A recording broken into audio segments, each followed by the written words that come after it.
This episode is sponsored by Pet Matrix Premium Canine Supplements. Straight Up Dog Talk is super excited to be partnered with Pet Matrix. After exhausting several other pet supplemental brands, I am now seeing the results that I have always been searching for Toby and Fitz.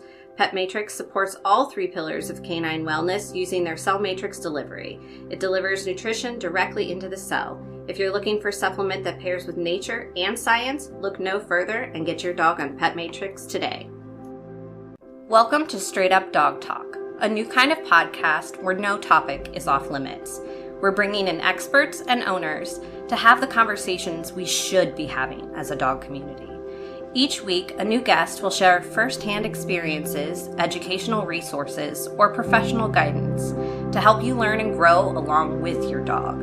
You won't get one perspective here, you'll get them all, because every dog is different and every owner is too. You can follow along on Instagram, TikTok, and Facebook at Straight Up Dog Talk, or by visiting www.straightupdogtalk.com. Tune in from any of your favorite podcast platforms. Welcome to Straight Up Dog Talk. I'm Em, and we're here with Josh as usual. Hello. And this week we have a very special guest. Jamie from Embracing Echo is with us today. How are you doing today, Jamie? I'm good. How are you? I'm really good. I'm really excited for you to share your story. You recently had a reel that went extremely viral, and I think that you've been educating on your platform for a really long time, and now you're finally being seen. And I would like for you to share your story, like what led up to this and why you advocate so much for this particular disability and health issue, because I don't think that a lot of people understand what it's like to live with having seizures and having to worry about that. And then additionally, having a service dog and Echo and what he does for you and Everest and how they interact in your day-to-day life, and also traveling with them. You do a lot. So just take over the platform and share your story. Okay, well, that is a load. I'll start with my birth. I was born with vascular Ehlers-Danlos syndrome. It's genetically confirmed. Your connective tissue connects to all the parts of your body, and this can affect many different things, including any or all of your organs. For me, it affected a lot of neurological things as well as having vascular complications. So I have epilepsy as well. I was born with partial and absent seizures. Partial is the seizures that make you feel as if you are out of body. You can get headaches. You can get weird tingling in your neck. A lot of weird different symptoms can happen for different people, essentially. For absent seizures, I often look straight ahead to other people, and it's hard to explain what I do because I'm unresponsive for it.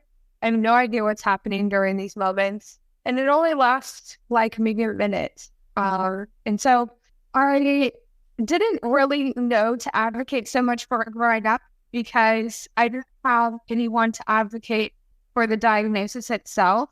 And I had teachers who didn't understand what was going on, and my parents tried to explain it the best that they could.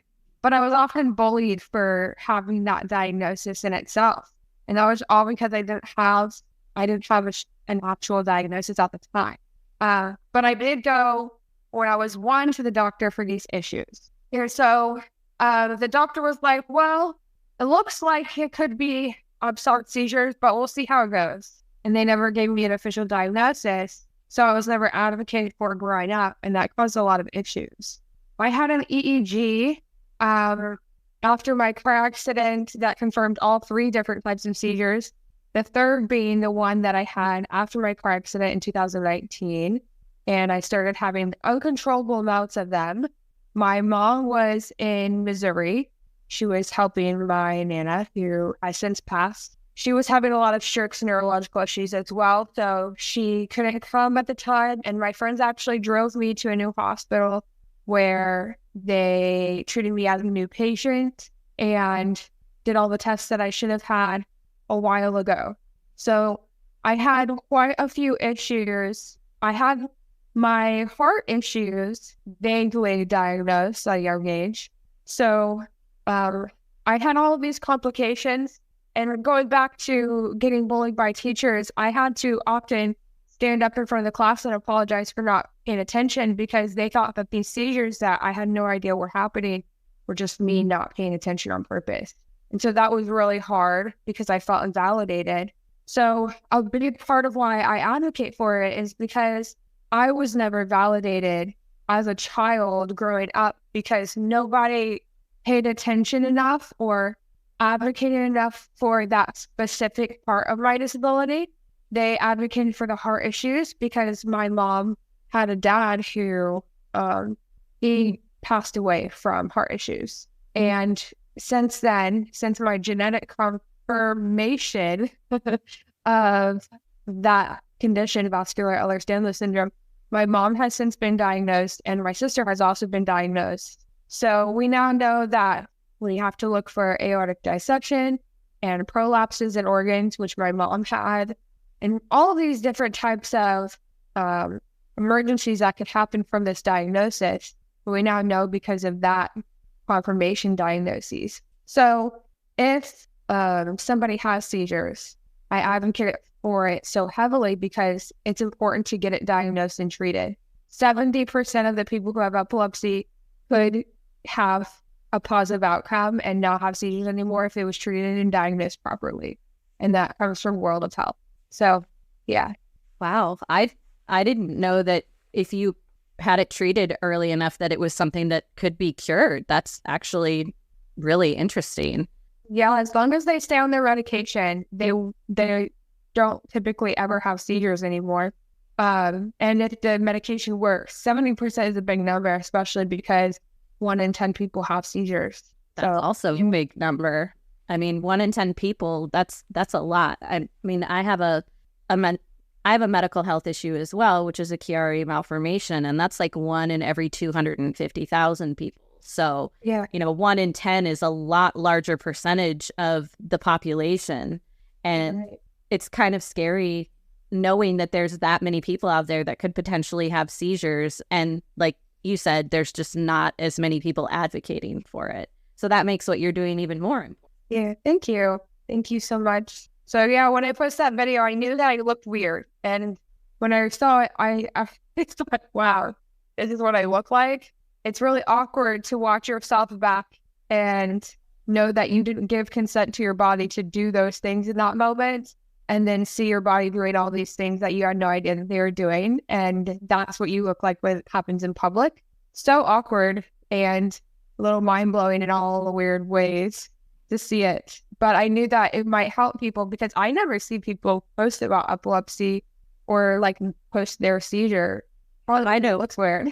I don't think that I had ever, until I stumbled across your account like a year or two ago, had ever seen anybody even really advocate for it. So why don't you walk us through what happened in that reel? Because I told you before when we were talking that, Echo does that thing where he gets up on top of the refrigerator and he perches up there, and it's just really cute. And initially I was like, oh, she's just posting another video of Echo being funny on top of the refrigerator. And then I was like, oh no, she's actually having a seizure. So can you just kind of walk everybody through what happened in that video and what Echo did for you? Yeah, I wanted to take a video of Echo being on the fridge. That was the goal, but that's not really what happened.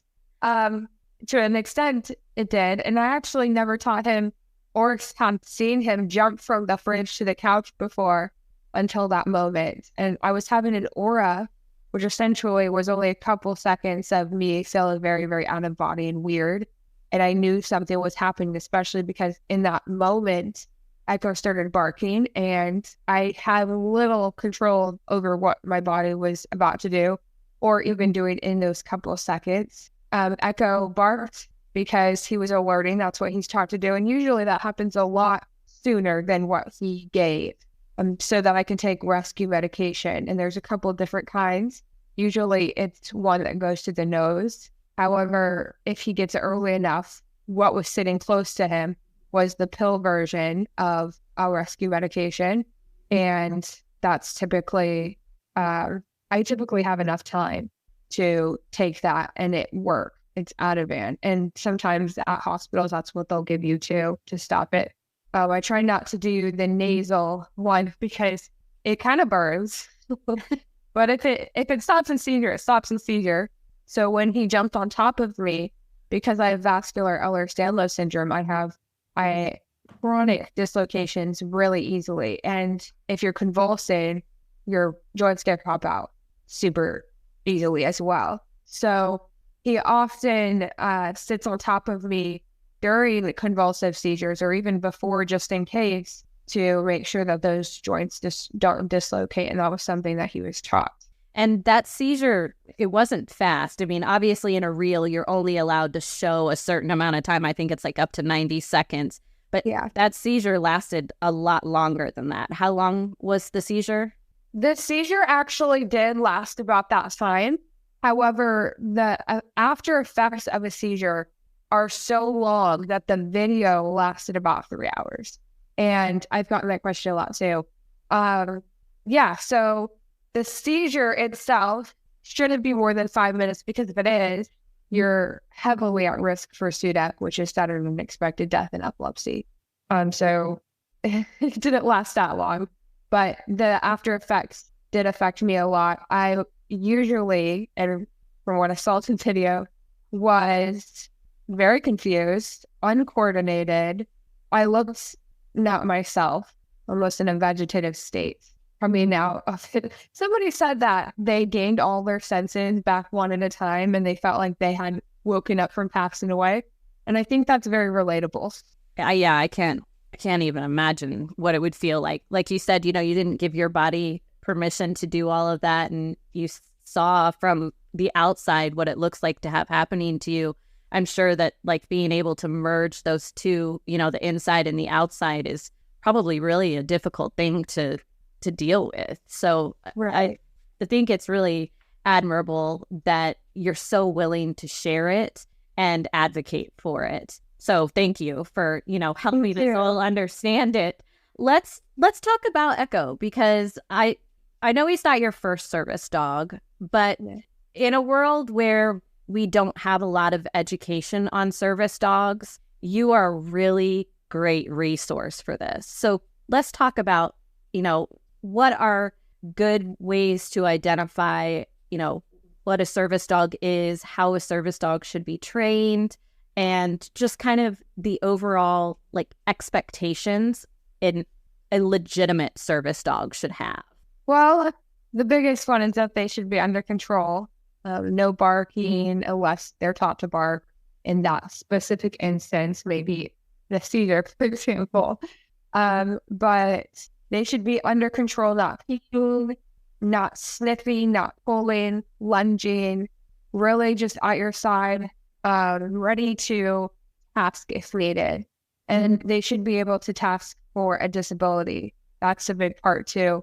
That's 100% seizure. The dog should be able to at least give one task, and comforting is not a task. A lot of the time, I even hesitate on saying that deep pressure therapy alone is a good enough reason to have a service dog, because it's something that like a weighted blanket could almost do in some instances. And so I think that if you have a service dog, you really need one. And by ADA law, you have to have a disability that would benefit from a service dog, and that's important. So if a heated blanket were did the exact same thing, you're not really benefiting from a service dog. A disability should be disability. Like it should cause debilitating issues in your life for it to actually be considered a disability. And there are many, many levels of disabilities. As somebody who struggles with, medical conditions and is legally disabled, it's really hard to explain that to people, because people look at you and they think that you're just normal and that you're fine, but they don't, you can't see what's happening inside the body all the time. And that's what makes it so important. And unfortunately, I think that's where like the service dogs kind of get abused in this situation, because people could have an emotional support animal that knows how to do the deep pressure therapy versus having what they would say is a service dog, where like you have an active service dog for a medical need, which is seizures, to hopefully stop your seizures. Or somebody could need one for, psychiatric reasons or all kinds of things. So besides the two, like obviously we know that Echo can bring you your medications and he can do the deep pressure therapy on you. Are there other things that he can do as well? Yeah, he does POTS alert, partial orthostatic tachycardia syndrome, reminding me to actually sit down because although I have presyncopial symptoms, like I'll get dizzy, for example, and I have a lot of dysautonomia, all of the autonomic functions in the body kind of go disarray, and I'll get really, really hot and dizzy, and I'll have brain fog. But Echo is there in that sense. And I think that if this was alone the only thing that he was doing, I wouldn't have him. But because this is just one aspect of the many things that he helps with, it's helpful. He reminds me to sit down, and he will be very persistent about that, because I'm definitely the type of person who will push through as much as I can until I am flat on the floor. And that is not good. So he definitely tells me to sit down. He knows cortisol alert, so intense panic. He actually was taught not to just do an alert when he felt a little bit of anxiety. All of our samples were high anxiety moments, so he often only alerts during those high anxiety moments. And having all of these conditions alone in public can cause a lot of panic in itself, especially if you have obligations and responsibilities. So he does a lot. He does a lot. He does do a lot. And I mean, I think that right there just should show people that a service dog is multifunctional. A service dog doesn't necessarily just do one thing. They usually do multiple things, and they have a pretty good array of tasks that they should be able to perform. And unfortunately, there's just not a lot of rules and regulations about this, but there are some things that you can do if you're preparing a service dog to be tasked that are, generally pretty informed by people who help train service dogs, which is you do that. So can you tell people a little bit about the Canine Good Citizen test and the temperament testing? Yeah. So I actually just had a meeting about evaluating for this. So this is the perfect prediction to have. So the Canine Good Citizen is a test for AKC, and it's often what a lot of service dog trainers go off of at first for puppies to become service dogs in the future, because if you can pass a Canine Good Citizen test, you're probably more likely to be able to behave in public situations. And so the Canine Good Citizen is things like sitting away from the handler, being pet, being able to be touched for, vet situations or grooming situations. Very simple stuff, walking on a loose leash. So eventually, when you move up the CGC chain, as some will say, there's different types of CGC, and some are in the community, and some are urban CGC, which means that they have to deal with traffic now, and they have to deal with large crowds now. The beginning CGC, you kind of get an artificial crowd. And then when you get to urban CGCs, you have this real life crowd. And you have to be able to give the dog the space and knowledge to be able to handle things in all situations. And not every dog can do that really well, especially if you just kind of slap a service dog rest on them and say, there you go, we're putting you out there. The CGCs are a really good outline for dogs in general in those kind of situations. And really any dog can do a CGC and it'd be great. That's one of my personal just pet peeves is I just looked up on Amazon how much it would cost just to order a service dog vest. The first result that pops up is a no-pull dog harness for a service dog. Right. You have a service dog, it shouldn't be pulling. This is true. Service dogs should not be pulling. What about transportation? I know that there's a little bit of like a test that you can have your dog tested to see if they're good with transportation, but I don't remember if I saw that on the ADA page or if I saw that on the AKC page, but I don't know a whole lot about it. So could you explain that?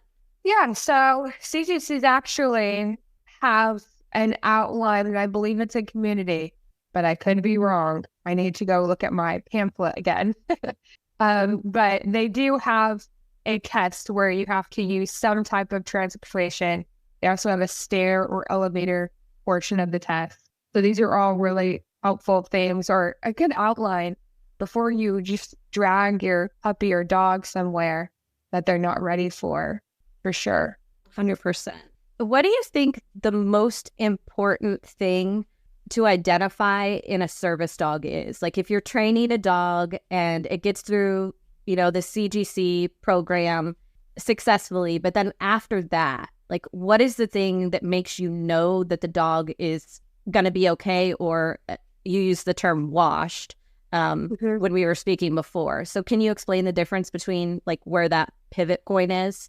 Yeah, so many things could make a dog wash, essentially. And it could start really, really young, or you could find out when they're older, they have this thing that is going to make them not this. And sometimes it's as simple as they have some type of sickness, and it wouldn't be fair to make them work because they have this sickness. Something I saw that baffled me the other day is a service dog with seizures. And I was like, I know what they're like, and I know the aftermath of that. And I would never, ever take a dog with a disability and make them a service dog, because that's not fair to them. No, I don't think that's fair either. I had a Yorkie with my first pet, my first dog had. Yeah. And I couldn't imagine. That's ridiculous. Yeah, wow. That's shocking. Yeah, it really is. So that's one of them. And then another reason another dog might wash is just being reactive or not being able to handle something in certain environments. So a dog could essentially be great at home, but when they go to the dog park, if they can't pay attention in the presence of another dog, then they should not be able to pass, because you're going to see other service dogs. There's plenty of pets that aren't supposed to be out there at Walmart or Publix or somewhere like that. But they need to be able to work in the presence of a lot of distractions, which is the reason why they are considered so highly trained, because they can do all these things amongst multiple environments. It's one thing for a dog to be able to do all these things at home. It's another thing for them to be able to do it in every single environment, because things are black and white for dogs, meaning that they have to practice these things in every environment for you to know that they can do it or practice them until they get it in every environment. And sometimes they won't. And that essentially could be another reason why they walk. What about like bite records? Like a service dog cannot have a bite record, can they? No, not at all. It's actually in the ADA. Oh, okay. I did not know. It's under one of the subtexts. Okay. Yeah, so that's a link that we will share. We will share the AKC Good Canine link. Canine Good Citizen. Yeah, Canine Good Citizen. Thank you. I was like, oh crap, I can't remember what it was. And then we'll share the Good Citizen link, which is the one that I usually share. It's just a 101. But the ADA also has some really good information. But I mean, I think that being able to kind of just talk about this and share this kind of information is really important, because like I said before, there are a lot of people out there that just, are say, this is my service dog, but they don't have any idea what that really actually means. And there are service dog trainers, people that specialize in this out there. And Jamie is one of them. So when you said that you recommend people do a temperament testing with the breeder. Can you explain that a little bit as well? Because I found that really fascinating. Yeah, so the Volhard test is what I'm speaking about. And typically it's done with the puppies, with the breeder. Sometimes the breeder has their own temperament tester, and sometimes you can have your trainer who's temperament test certified. They actually have it through APC too, to do temperament testing with the puppy. And that just means it's very simple. It's not like your dog has to naturally know all these things from birth. It's how well they receive the world and respond to it without reacting harshly, without getting upset, without feeling fearful around the world naturally. And some of those things are actually behaviors that dogs can be born with in a better way than others. Some dogs, typically golden retrievers, they naturally are just so mellow and chill. And then also and then another part of the test is, do they have the energy and confidence to go up? And that's where some golden retrievers don't always make it. And they're like, I'm not worried about it. I'm going to go over there. But curiosity is also part of the test. I think that, knowing these things is just, this is a lot more information than we've had on previous issues in regards to service dogs. And I just think that there is so much out there that people don't know about service dogs. If there was one thing that you could really hit the nail on the head to inform people about service dogs and what to do when it comes to training a service dog, what would that be? Training does not consist of task training right away. And I think that's something that a lot of people get confused. I get a lot of emails or messages. Can you just task train my dog? If your dog is not able to be a good problem solver beforehand, they're not going to be able to learn the task. The task train is the easy part. What's hard is then having the manners and the capability of responding well to environmental stimuli and human behaviors. Not all dogs can feel somebody's anxiety and think, wow, I'm going to respond to this in a positive manner. And so that's something that has to be taught. So if we want to task train, for example, a psychiatric dog, we have to make sure that they can respond appropriately first and positively to somebody's anxiety and be proactive instead of make it worse. And sometimes dogs have that issue where they have so much anxiety themselves that once they see that their handler has anxiety, they can't really respond correctly. And so the first thing that we teach in training for a little tiny baby is how to have good problem solving skills. So we'll shape a lot of things. We will give different types of communication inference to the dog so that they learn how to problem solve without being shown every time, and they can learn things faster. And then task training is the easy part. Yeah. Okay. Yeah, that makes a lot of sense. As far as, what breeds people should pick for service dogs and, what I know that, genetically there are some dogs that are better suited for it. And I know that there are mutts and people pull dogs from the shelters and, they rehabilitate them and train them to be service dogs. But in your opinion, what do you think are the most well-known other than the golden retriever? Because obviously we know there's a lot of golden retriever service dogs out there. But what, in your opinion, what do you think breed-wise is a good breed fit for service dogs?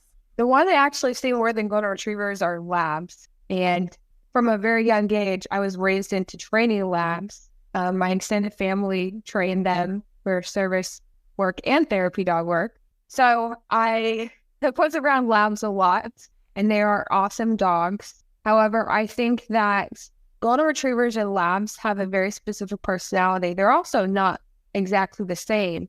And labs can be a little bit more straightforward about where and when and how they do something, whereas golden retrievers, they can be a little bit they'll around and get to the point you need them to get when you're training them, and then they become reliable when they finally get it. But they're definitely two different dogs. A good breed that I actually see a lot are poodles, and that it's surprising to some people because it's a poodle and they look the way that they do, but they make really great service dogs. Another one, and it depends on the disability and then the things that you need too, because for things like seizures, I would recommend a higher drive dog if you can handle it. And if you have a great trainer to help you through that process, and it is a lot of work. I'm going to preface by saying that, especially high drive dogs. But Australian Shepherds and Border Collies, they can be a lot. But if you are experienced and you can handle it, and you have a great trainer on your side and some good mentors, all of the things, then I think that they're great. And because they're so driven and they need to be mentally challenged so often that they're constantly on the lookout for something to do and a problem to solve, which brings me back to good problem solving skills. Dog has good problem solving skills are way more reliable with task training because they're constantly on the lookout for a problem to solve. And so Australian Shepherds are really fast about doing that. So are Border Collies, breeding dogs. German Shepherds can also be really fast at doing that. And it just really depends on what you can handle. German Shepherds are a little bit bigger. So if you need something bigger, that's wonderful. If you need something smaller, then, look at other options. But there's so many different parts to that question. Absolutely. I love that you brought up poodles, because I think that poodles are underrated. I mean, especially because they come in a range of sizes, first of all. And second of all, I mean, they're hunters, like they're game dogs. And most people don't know that about poodles. They're also very intelligent. Extremely intelligent. And they often come off as, to me, they come off as just kind of like, aristocratic dogs. Like, they're fancy with their haircuts and yeah, it's the look, right? But they're actually very, very interested in things, and they're very, very smart. And so I could see how they would be really good at performing tasks. And high drive dogs, like I have a high drive dog who's very interested in doing things all of the time. He would never pass the canine good citizen test. So we do tricks instead because he likes to learn that kind of stuff. So high drive dogs also make sense to me because they want to be involved. They want to be by your side, and they do funny things like Echo getting on top of the refrigerator and creative. I mean, that's the being able to jump up on top of the refrigerator like that and then jump to you on the couch. I mean, that the athleticism is really important too, I think, in a service dog. Yeah, definitely. I give him a lot of space to be himself. And I think that's also important because if I shut him down, even though the tiniest bit, he is the type of breed and dog that would push back just a little bit, just to find that loophole, just to, see how far he can get away with things. And so if I teach him the right way to do all the things he loves and make that a task or that something that he needs to do, it helps him become himself while also loving to work at the same time. This is the time in the show where I point out that I'm not on Instagram and I have no idea what breed this dog is. He's an Australian Shepherd. Thank you. He's a beautiful Australian Shepherd. No. Not that. Your fault. No, he's an Australian Shepherd. He's beautiful Australian Shepherd, and he's just beautiful. He's got quite the personality too.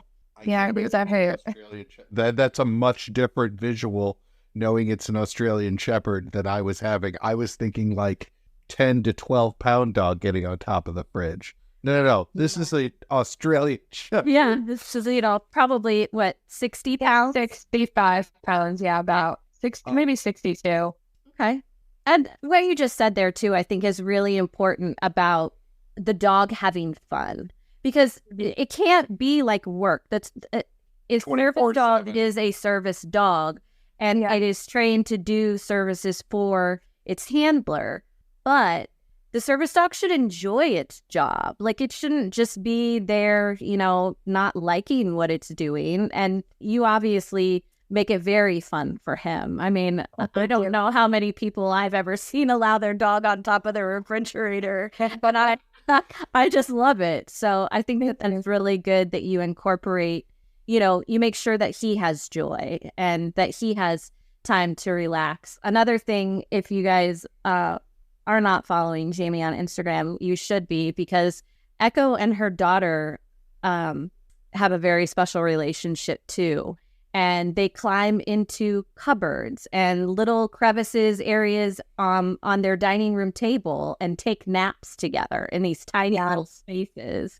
And it's just so freaking cute that there was the one that you did not that long ago where you couldn't find them because they weren't in their normal cupboard and they were under the kitchen table. And he said, I don't even know how they got in there. They got in there. Yeah, they are like little worms, and they just find the weirdest places to sleep, I guess. They are definitely cuddle bugs, though, and oftentimes she will hop into Echo's bed instead of our bed at night because she would rather sleep there.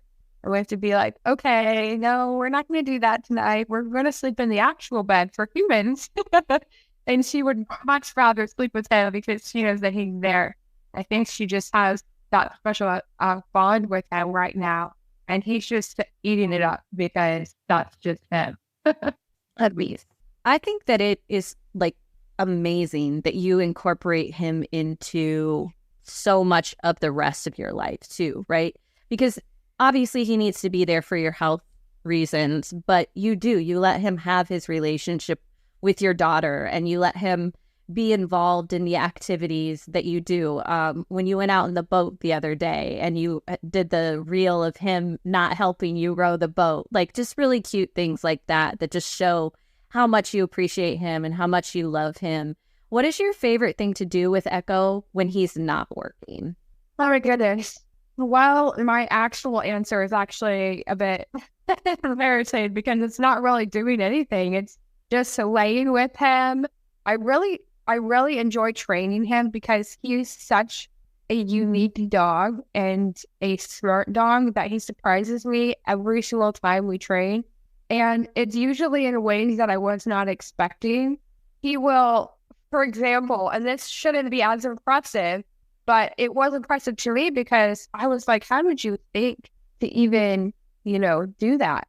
A few years ago, he was about 1. We were at a training class for the first time, one of his training classes. She had been in other classes before with a new teacher.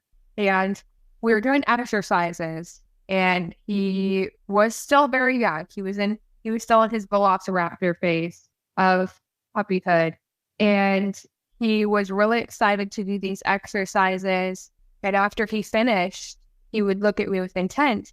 And one of the times, the trainer of my class, because every trainer should have trainers, the trainer of my class was working with him hands-on. And she was like, okay, I'm going to demonstrate with Echo because he's doing really well. I was like, oh gosh, I do things very specifically because I know him. And she finished the exercise with him and he did really great. But at the end, he went up to her and took the treat out of her hand from a very large distance because he said, okay, I finished it. I know how this works.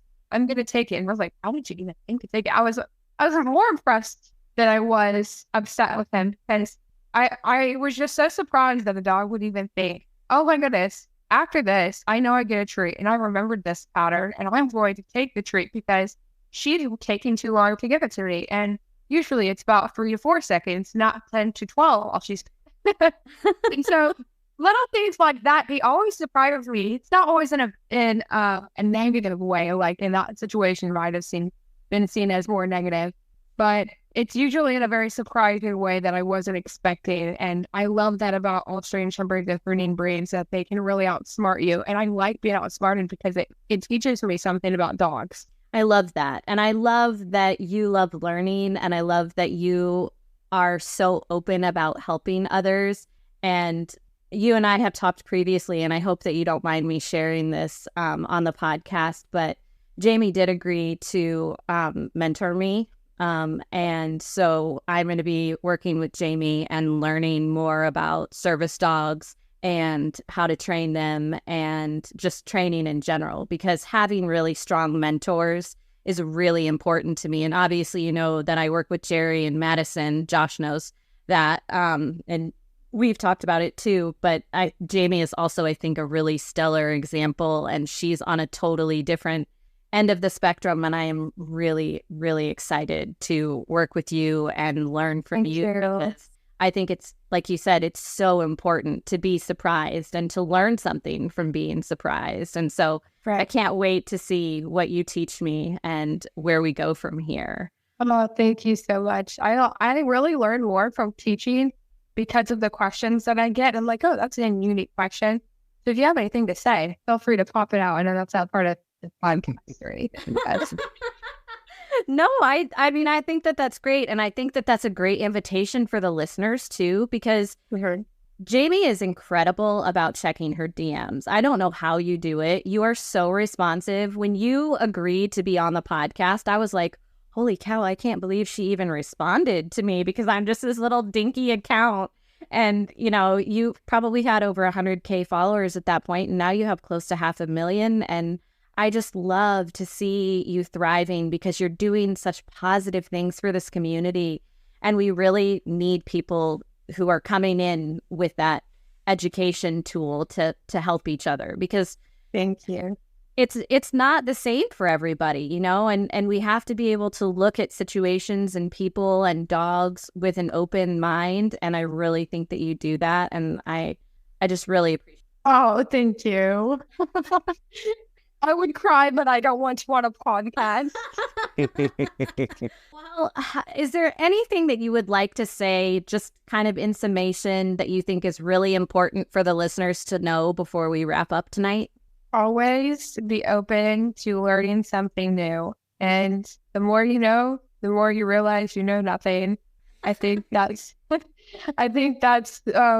my biggest thing.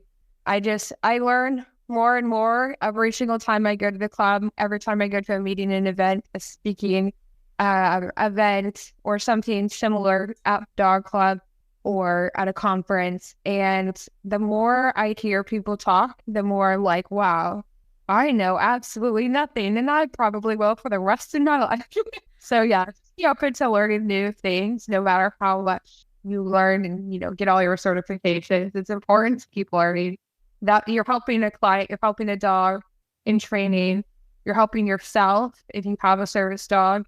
And the more that you're open to learning something new, even if it's from somebody who has no certification, nothing that on paper would seem like something that you would learn, you are going to learn something. And that's important to know and understand and be open to. Absolutely. And I think that, you know, thank you for making this episode like very neutral as far as, you know, training and methods of training and all of that kind of stuff, because I feel like there's a lot of friction in that area right now. And, you know, again, we'll go back to our tagline, every dog is different and every owner is too. And different methods work for different people and dogs. And you have to be open to, you know, understanding what those methods are and how they work and how they affect the dog, especially a working dog. So I think that you have a really excellent approach. You go, you know, very open-minded into each situation, and you assess the dog and you start with its strengths and move forward from there. So yeah, again, I'm so much looking forward to working with you, and I cannot wait to share this episode with everyone. And thank you so much for being here. Thank you. I'm honored to speak with you guys today. Well, thank you. We're honored to have you here. So we're going to wrap up for tonight. And again, we really appreciate you for being here, Jamie. And we will see you guys next week on Straight Up Dog Talk. Straight Up Dog Talk was created by Emily Breslin. It is edited, produced, and co-hosted by Josh Wasta under the supervision of Straight Up Dog Talk, LLC, and Emily Breslin. If you're enjoying this podcast, follow or subscribe to be sure you don't miss an episode, and leave us a review on your favorite platform. Looking for more honest and relatable dog content? Check out our sister show, Unpacked, with Jerry Sheriff and Madison Simpson. Thanks for listening to Straight Up Dog Talk. See you next week.